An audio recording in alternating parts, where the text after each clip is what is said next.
Welcome to the discussion panel in the theme Men in Nature. I would like to invite Mr. Piotr Rózga here to answer our questions. This will be held in Polish language. Zadam panu pierwsze pytanie. Adamet poprzez swoją fundację otwiera się na młodych. Jak my możemy pokierować swoją przyszłość, aby pracować dla grupy Adamet? To zależy, co byście chcieli, co byście oczywiście chcieli robić. Jeśli chodzi o dział badawczy, czyli dział, w którym ja jestem zaangażowany, Fundacja Adamet prowadzi liczne szkolenia, gry o staż, możliwości odbycia praktyk, tudzież stażów w laboratorium, w naszym laboratorium pod Warszawą. Tam się to odbywa. Dziękuję serdecznie. Czy ktoś z widowni chciałby zadać pytanie? Proszę bardzo.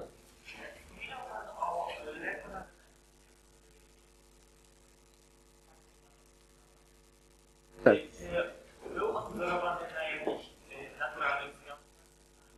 Nie, to jest całkowicie zaprojektowany pod receptor in silico związek od samego początku. Projektowanie, później syntezowanie całej puli związków i analiza, który tak naprawdę działa według mechanizmu, który założyliśmy. Proszę bardzo, następne pytanie. Tutaj? Przyglądałem się tym wykresom, które były tam na prezentacji właśnie, na których były przedstawione skutki działania tego nowego białka. I zaobserwowałem, że bodajże w połowie, bo tam były rodzaje raka. Tak. Bodajże w połowie około 35 albo 60 dnia gdzieś jednak ten wóz się powiększył. Oczywiście. Ten rak nawracał. Czyli co to oznacza, że wasz lek jest niedoskonały? To może oznaczać wiele rzeczy, oczywiście. Cały eksperyment nie był przeprowadzany na jednej myszy, tylko w ramach każdej grupy badanej było 8 do 10 myszy. W związku z tym, jeśli w przypadku 6 czy 7 myszy nastąpiła całkowita reemisja, a w przypadku tych 3 nastąpił odrost, no to był ten właśnie obserwowany efekt, przeważnie. Następne pytanie?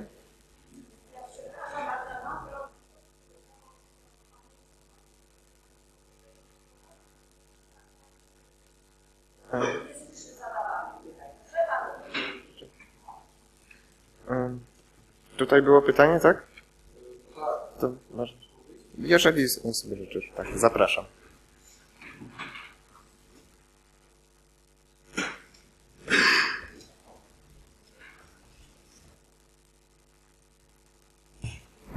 To w takim razie może zadam kilka pytań, bo przygotowałem sobie ze 2 przynajmniej. Czym różnią się w takim razie, bo z tego co chyba dobrze zrozumiałem, to leki polegają na tym, leki, które produkujecie, przynajmniej część, polegają na tym, że łączą się z receptorami na komórkach nowotworowych, z którymi się nie łączą w przypadku receptorów na zdrowych komórkach. Czy te receptory się jakoś bardzo różnią na jednych i drugich komórkach? Nie, to nie jest kwestia łączenia się czy nie łączenia, tylko indukcji konkretnego procesu. W przypadku komórek normalnych, one są, ich mechanizm indukcji apoptozy nie następuje tak łatwo. W komórkach nowotworowych, w wyniku zwiększonego metabolizmu, zmienia się profil oglikozylacji tych receptorów, przez to są one dużo bardziej podatne na aktywację. Dlatego następuje taka silna aktywacja w przypadku komórek nowotworowych. No dobra, rozumiem.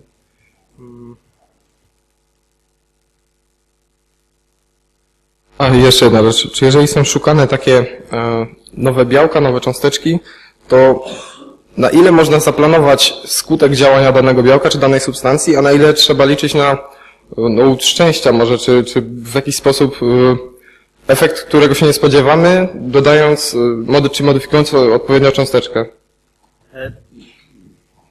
Były przeprowadzane badania i większość cząsteczek, które tak naprawdę w tym momencie używane są jako leki, wyszły w jakiś sposób przypadkowo.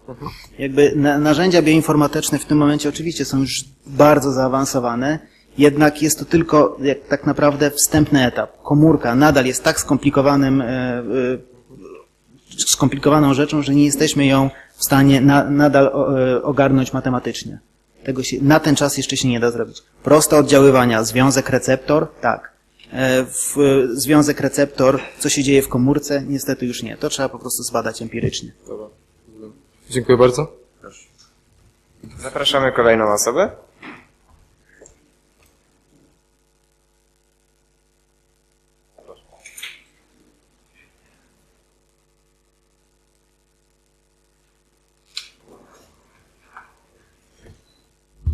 Czy gdyby w tym momencie zgłosił się do Państwa firmy jakiś człowiek, który chciałby po prostu przetestować na własnej skórze ten lek i miałby ten taki terminalny już zaawansowany raka, czy byliby w stanie Państwo pomóc i mogliby po prostu użyć tej cząsteczki stworzonej na tym człowieku? Jeżeli podpisałby odpowiednie dokumenty... Nie ma takiej możliwości. Nie ma takich dokumentów. Jest to karalne i dlatego też na konferencjach takich jak tu można mówić o takich wynikach, ale nigdy nikt nie powinien publikować tego typu danych na przykład w prasie popularnej, mówiąc, że ma lek na raka, wiedząc, że zatrzymane albo jest to na razie na stadium preklinicznych. Nie ma możliwości testowania tego na ludziach. I jeszcze mam pytanie, czy to jest teraz wiadome, czy inne na przykład firmy opozycyjne do Państwa nie stworzyły podobnej cząsteczki, podobnego leku i nie pracują w tym samym momencie nad czymś bardzo podobnym albo nawet już w wyższym stadium zaawansowania? Oczywiście, jest to wyścig, więc każdy tak naprawdę bardzo mocno to utajnia. My możemy pokazywać te wyniki, bo mamy już to opatentowane. Jakby cała konstrukcja, cały szkielet jest zabezpieczony prawnie, w związku z tym nikt nie może w tym momencie wyjść z podobną cząsteczką i wprowadzić jej na lek, znaczy na rynek. Tego się nie da zrobić. Rozumiem, dziękuję. Proszę bardzo. Czy ktoś jeszcze chciałby zadać pytanie z sali? Zapraszam generalnie tutaj do przednich rzędów, żeby szybciej można było podejść. Jędrzej, zapraszam.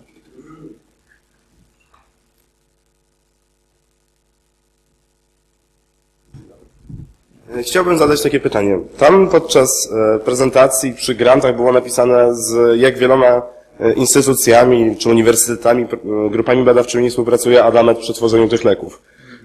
Natomiast nie zauważyłem żadnej innej firmy farmaceutycznej. Czy to znaczy, że rynek farmaceutyczny, firmy w rynku farmaceutycznym wykluczają się nawzajem, nie chcą ze sobą współpracować? Czy to się nie opłaca? Czy na jakiej zasadzie to nie występuje? Polski rynek jest dość specyficzny, gdyż my tak naprawdę nie mamy polskich firm farmaceutycznych. Jest Polpharma i Adamet. To są dwie tak naprawdę firmy. Reszta to są filie Big Pharmy zachodniej. Oni nie są zainteresowani kooperacją. Raczej są zainteresowani, jeśli już, to kupnem i to, co oni sobie później zrobią z tym produktem, to już ich sprawa. Ale tylko i wyłącznie po pierwszej fazie badań klinicznej. Nikt nie kupi tego typu. Oczywiście rozmawiamy, chcielibyśmy wejść w kooperację, bo na warunki polskie wydatek około 300 czy 400 milionów na trzecią fazę badań klinicznych jest to nierealne. Są to duże pieniądze, które firma prywatna, małe prawdopodobieństwo, że wyłoży. Natomiast kooperacja z dużą firmą farmaceutyczną, z jakimś Amgenem, jak najbardziej. Miałbym jeszcze jedno pytanie, takie troszeczkę bardziej prywatne. Jak wyglądała Pana droga właśnie od takiego licealisty, jakim my teraz tutaj w większości jesteśmy, do właśnie miejsca, w którym Pan się znajduje? Bardzo mnie to interesuje. No to raczej od studenta, gdyż jakby jestem studentem biotechnologii, więc z automatu wśród moich zainteresowań były jakby firmy farmaceutyczne, ten dział. No i jest to stosunkowo proste. Po prostu stosunkowo wcześniej trzeba się zapisać na praktyki, odpowiednio mało rzeczy zepsuć i wszystko będzie dobrze. Taka jest prawda. Na 3. roku studiów już miałem praktyki w Adamedzie. Tam mi pozwolono na podstawie moich wyników badań zrobić pracę magisterską. Zostałem, teraz doktorat i tak to wszystko się kręci już. Dziękuję bardzo. Proszę. Zapraszam kolejną osobę do pytania.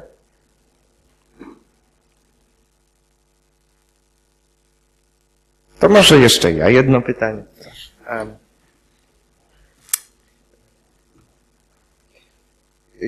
Właściwie to już było tak trochę zadane, ale jeżeli już nawiążecie Państwo współpracę z firmą farmaceutyczną, to ona jest, jak to wygląda? Ona jest taka bardziej swobodna, czy... Absolutnie nie ma tutaj jakichkolwiek partnerskich układów. Jest przejęcie wszystkiego, z całą wartością intelektualną, ze wszystkimi zeszytami, pracami laboratoryjnymi. Nie ma tu w ogóle mowy na ten temat, że wy sobie coś porobicie, a my za to zapłacimy. Nie, to jest albo wchodzimy i bierzemy wszystko, bo nawet rozpoczęcie jakichkolwiek rozmów wymaga podpisania umowy o poufności. Umowy poufności mają to do siebie, że jak jedna strona zajmuje się podobnymi rzeczami i ją podpisze, to już całkowicie blokuje jej to rozwój tych ich jakby terapeutyków opartych na przykład na ligandzie TREI. Więc jak już wejdziemy w rozmowę, to już to jest prawnie zabezpieczone, już są umowy, już tu prawnicy wykonują większość tak naprawdę roboty, a później to już jest tylko i wyłącznie sprzedaż i przejęcie wszystkiego. Dziękuję bardzo. Czy w międzyczasie jakieś pytanie pojawiło się na sali? Zapraszam. Słychać, tak.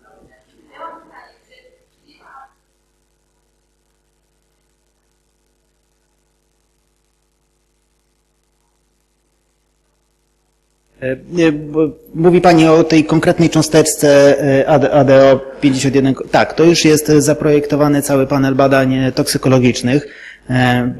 Będzie to wykonywać Centrum Onkologii, no, ze względu na to, że no, my nie mamy doświadczenia w takich rzeczach. Jeśli chodzi o leki generyczne, to łatwo tutaj można zaprojektować, bo się bierze lek oryginalny i robi się dokładnie to, co zrobiła firma wcześniej. Jeśli jest wszystko tak samo, to jest w porządku. Tutaj jest coś, czego jeszcze nikt nie zrobił, w związku z tym no, tutaj doświadczenie onkologów, lekarzy jest niezbędne. To takimi rzeczami to już oni się zajmują. My dochodzimy do mechanizmu działania oraz admetoksu, czyli tej 28-dniowej toksykologii i to jest wszystko, co jesteśmy w stanie tak naprawdę merytorycznie ogarnąć. Reszta to już są lekarze. Czy jeszcze ktoś ma pytania? Proszę bardzo.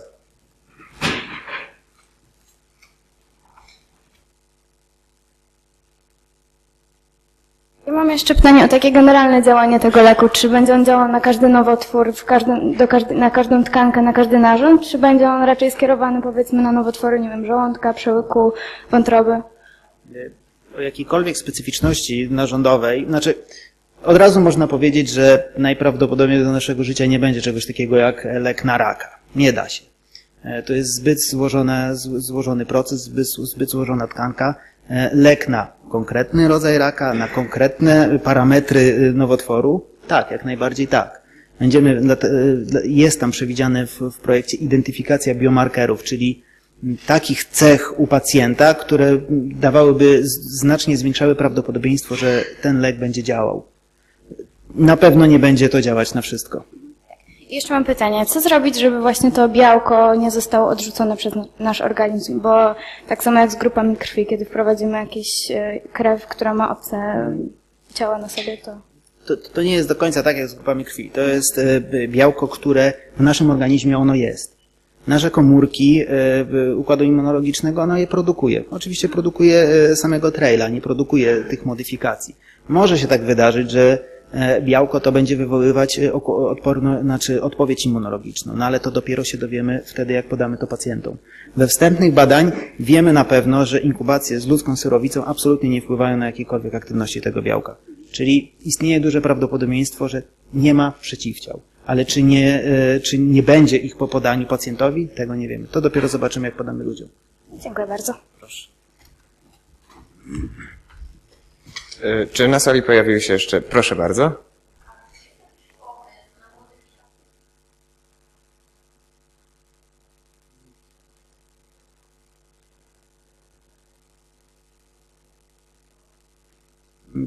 Jakby modyfikacji jej, czyli sekwencji aminokwasowej, już nie. W sensie był projekt, który miał tego dokonać. Stworzyliśmy ogromną bazę różnych wariantów tych cząsteczek. Wybraliśmy tą jedną ze względu na konkretne parametry. Było dużo innych, jedne się gorzej produkowały, drugie się gorzej czyściły, trzecie były mniej stabilne. Ta była najbardziej jakby wypośrodkowana i najlepsza. Modyfikacją to co będziemy robić, no to koniugowanie tego typu cząsteczki z klasycznym jakimś cytostatykiem albo związkiem chemicznym o bardzo wysokiej aktywności toksycznej, ale to też raczej w celu zniwelowania efektu toksycznego od tych terapii niż dramatycznego zwiększenia tej cząsteczki. No to jest nauka. Jest ogromne prawdopodobieństwo, że to się nie uda. Dziękujemy serdecznie. Z powodu braku czasu musimy zakończyć tutaj. Dziękujemy panu Piotrze Rózga. Proszę o brawa.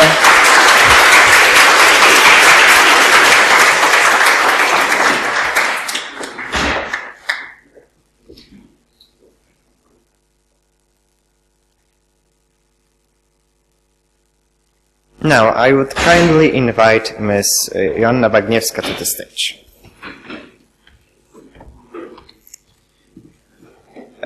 This will be the second part of our discussion panel. It will be held in the English language, and I would like to ask you a question.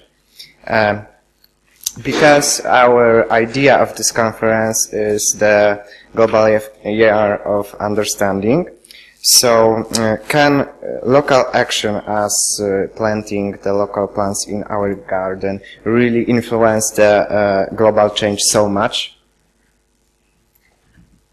So it all depends on the scale at which we do it. And I think when it comes to individual action, there's the critical mass that needs to come in. So when it comes to planting plants, it's not just about the effect, so the fact that there's another plant in your garden, but if you have a choice of planting something, pick the local species rather than the exotic one, because the exotic one will have a massive impact, or could have a massive impact on the biodiversity. So this one is prevention rather than actively trying to improve the local environment. Although when it comes to native pollinator species, the native plants have evolved with them. So our bees, our bumblebees, our wild pollinators, they need a lot of our support, and they have evolved together with their native plant species, so we can give them a bit of a leg up by doing that. And now, does somebody from our audience want to ask a question? Yes, please. Just shout it.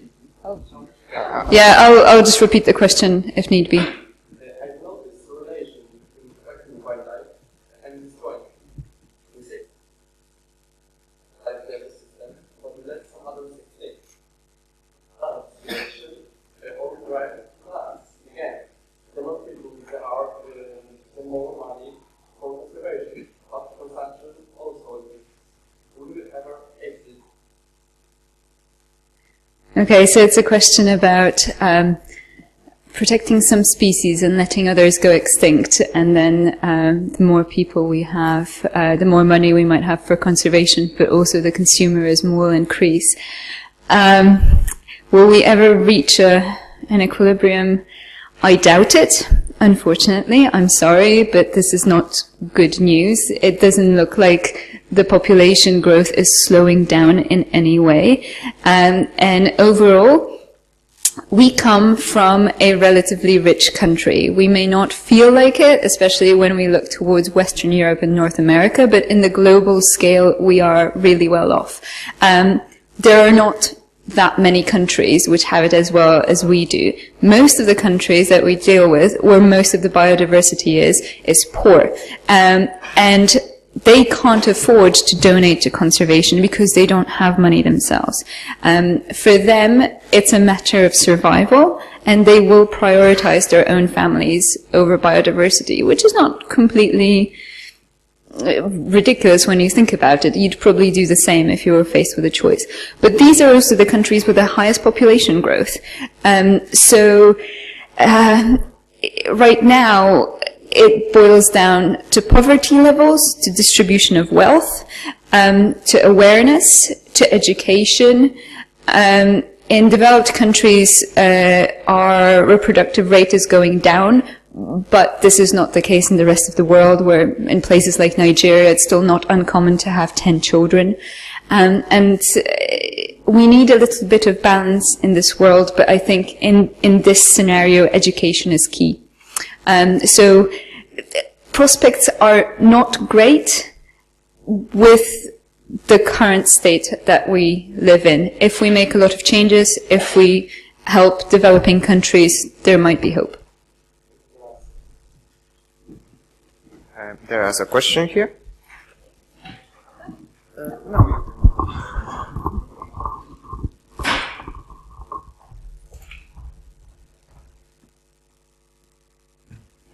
So I will ask you two questions. First one is that I lately heard about the case you actually mentioned in your presentation.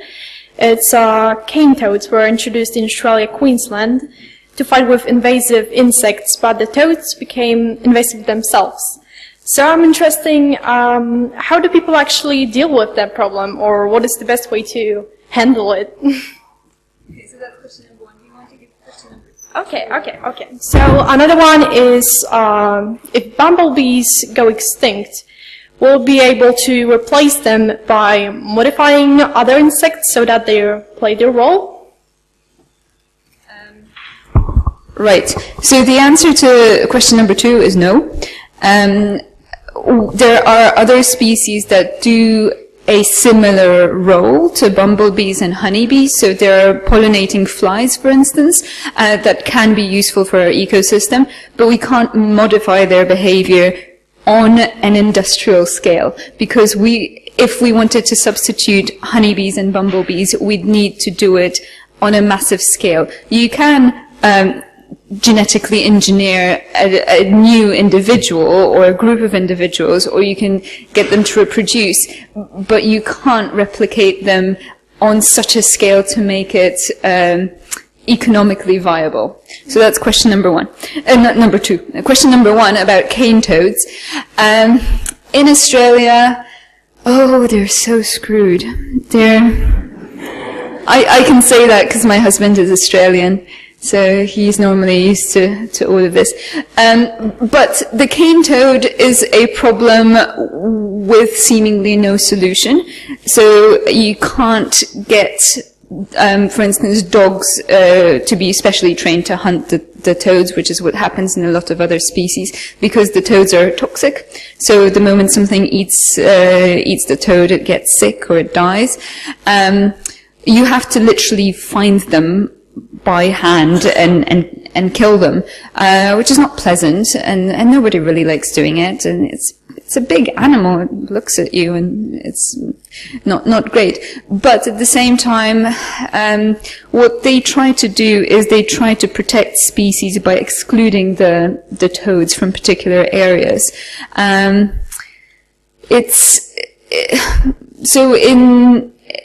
When there are so many invasive species, people would normally try to look at biological control, so introducing some sort of a disease. With rabbits, they've introduced myxomatosis, which has decimated the population. With toad, it's very difficult because there are many other amphibians that are present in Australia, especially in Queensland, so that disease could affect them as well. To be honest though, people were not completely stupid when they brought in the cane toad. It wasn't a spur of a moment idea of, we have many cane beetles, so what do? Let's bring in cane toads because this sounds great. Actually, the cane toad was introduced in the Caribbean islands, and it did its job really well. It came and it ate the cane beetles, and that was it. So people tried to do the same in Australia and just really backfired. So there are different ways of dealing with invasive species, but the cane toad is a very difficult one. Okay, thank you. Welcome. Let's take you. Please come here.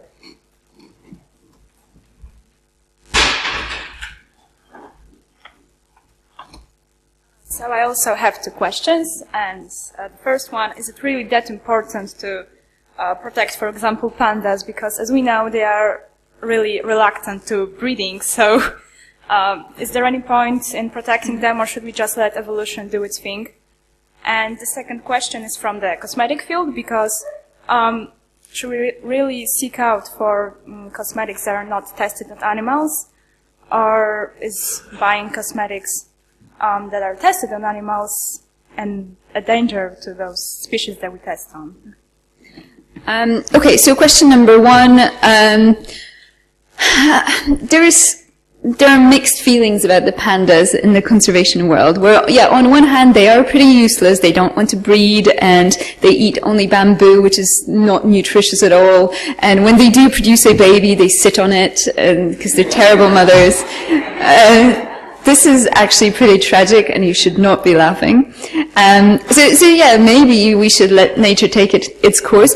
On the other hand, it's a humongous fundraising species. So I think for a lot of people who don't care about the environment that much, to them seeing a panda is a big enough symbol to start caring about endangered animals. So kind of, I think letting the panda go would backfire really badly, because people would say, well, you couldn't even keep the panda alive. Why should we give you more money to conserve all of the other species? Why should I conserve the Tasmanian devil, which is stinking and small and it doesn't look anywhere near as glamorous? So I think for the symbolic value and for the charisma that it has, we should probably do our best. Because if you think about it, rhinos are not great either. They reproduce like once in a blue moon. If you take two rhinos that don't like each other, they will kill each other. So you have to find just the right ones and just in the right time. Get your act together. It's really not easy. So you could say that you're really putting too much money into these big species, but I think they serve a symbolic value. Wait, what was your question number 2? Oh, cosmetics. Okay, so with the cosmetics industry, first of all, as far as I know, in the EU it's not legal to test cosmetics on animals anymore. So if you buy your cosmetics from China, you probably shouldn't. Also buy locally, huh? That's part number 1. Second thing is, testing cosmetics on animals is bad, I suppose, from a welfare point of view. So it's not nice when you see pictures of guinea pigs with shaved backs and, you know, a rash or on the skin or something like that. But these pictures come from outside of Europe, so yes, pay attention to where you buy cosmetics from. But the animals used in laboratories are not, on the whole, endangered species. There are only 2 countries in the world which allow research on endangered species in laboratory settings, and that's the US and some African country from Western Africa. It could be Sierra Leone, maybe Benin, something like that. And they allow research on great apes. But nowhere else in the world is that allowed. So you would have research on, principally on mice and rats, and then fish, not of endangered species, because all of these animals are bred up in laboratories.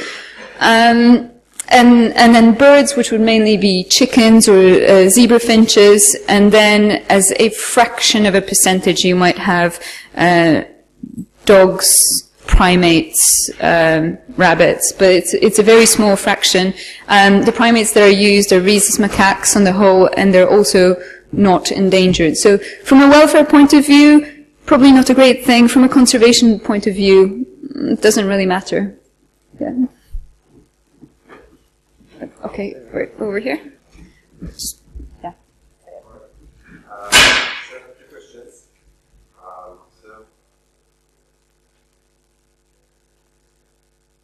government restricts any action and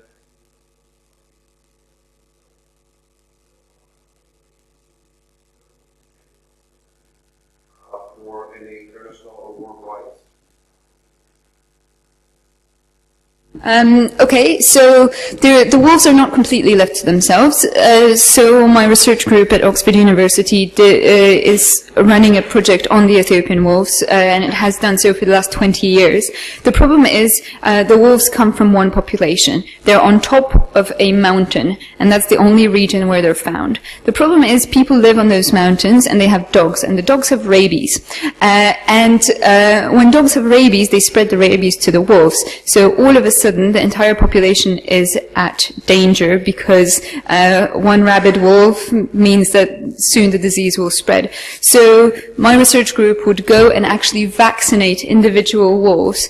So that means trapping all of the animals, injecting them. It's hard work, and it's very expensive. And because there's not that much genetic variability within the population, because it's between 300 and 500 individuals, depending on how many die out, you're always faced with a risk of extinction of the whole population. So it would be very helpful if the wolves were bred in a different place as well, just to have a stock of genetic material that could then be reintroduced into the wild if pardon my language, shit hits the fan. But when it comes to working on site, there is work done. Yeah. Right. So my question number 2 on this story.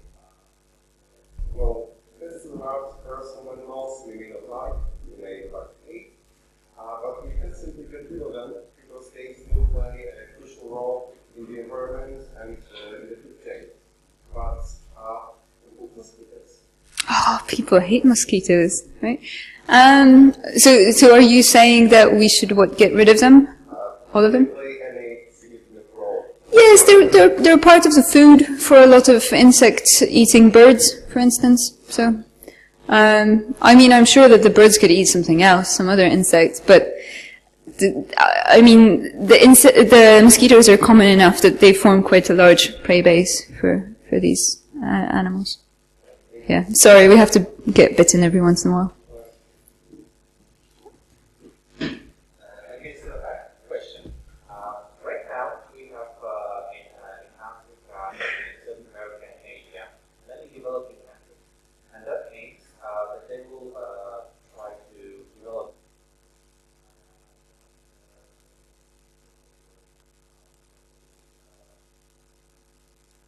quite a lot of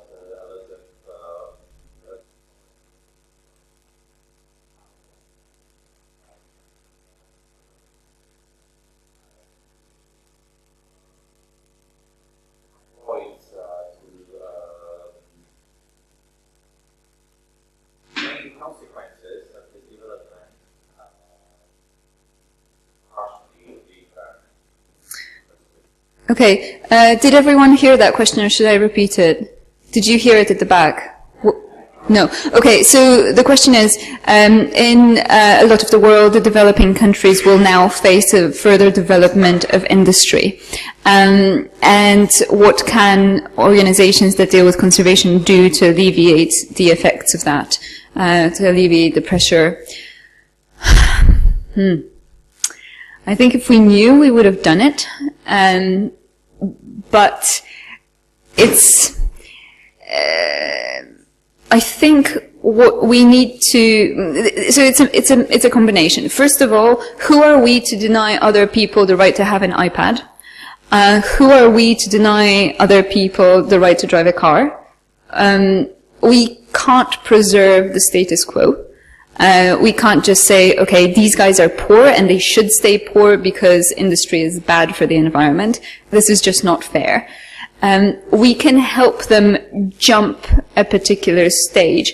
So we can support industries that are maybe not as bad for the environment as others. So, for instance, rather than mining coal, we can steer their energy production and gaining into other resources. We can also change a little bit the demand on those countries. So, for instance, probably all of you have phones, right? Mobile phones. Is there someone who doesn't? No. Okay. So in your phones, there's an element called coltan, and it's, I think, part of the processor of the phone. So it's found in phones, in laptops, etc. And this coltan comes from one place in the world, and that's Congo. Now, the people in Congo want to get the coltan. They need to mine through the mountains to get it. But unfortunately, in that part of the world, this is the only place where mountain gorillas live. So you have a big conflict of interest, because on one hand, people want to make money off this element. On the other hand, there aren't that many gorillas left. What we can do as developed countries is not to have a new phone every year. Nobody needs a new phone every year. And also, if you have a phone already that you don't use, recycle it, because coltan is completely recyclable. What we can do as developed countries is to come up with methodologies that require slightly different resources. We can make conscious choices, so we can encourage soy plantations that are not planted on rainforest grounds. We can promote ecotourism that is sustainably run. So this is what we can do. It is not possible to completely get rid of industry and international development, but you can modify it in a way that makes it a little bit better. I hope that answers most of your question. Okay.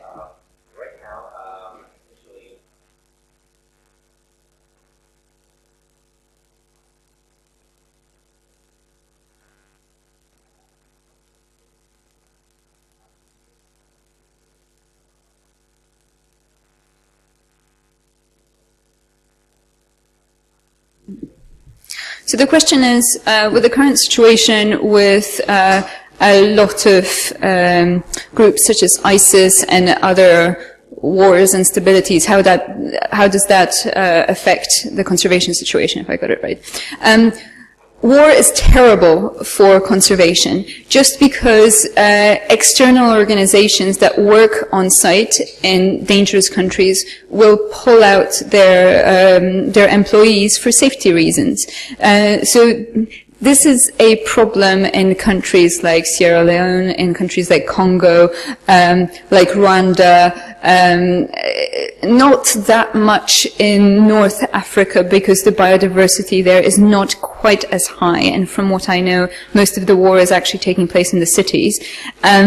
But yeah, in places such as Central Africa, it's horrific, because anyone who has been interested in doing research there and finding out more about chimpanzees who live there and other species will have to go home, because it's simply not safe. Also, in places such as West Africa, which is politically very unstable, there is no tourism industry that would be reliant on rich Westerners coming in and leaving the money. And if you don't have rich tourists coming in to look at your elephants, then why would you have elephants? You can just as well eat them, because it's a lot of meat. You're not going to pay for the upkeep of this area of land that nobody uses. You can just plant a field on it. So if there's political instability, external people don't come in, there is no value put on the wildlife there, and the consequences are terrible. Yep. Excuse me. Unfortunately, that was the last question we could afford time for. Thank you, Mrs. Joanna Bagniewska, for attending our conference. Big applause, please.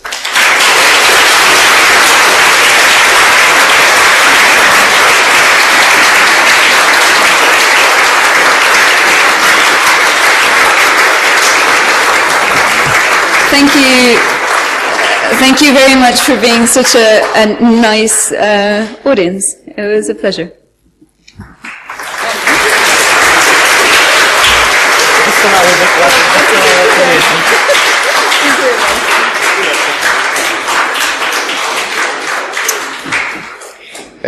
That's all for this part.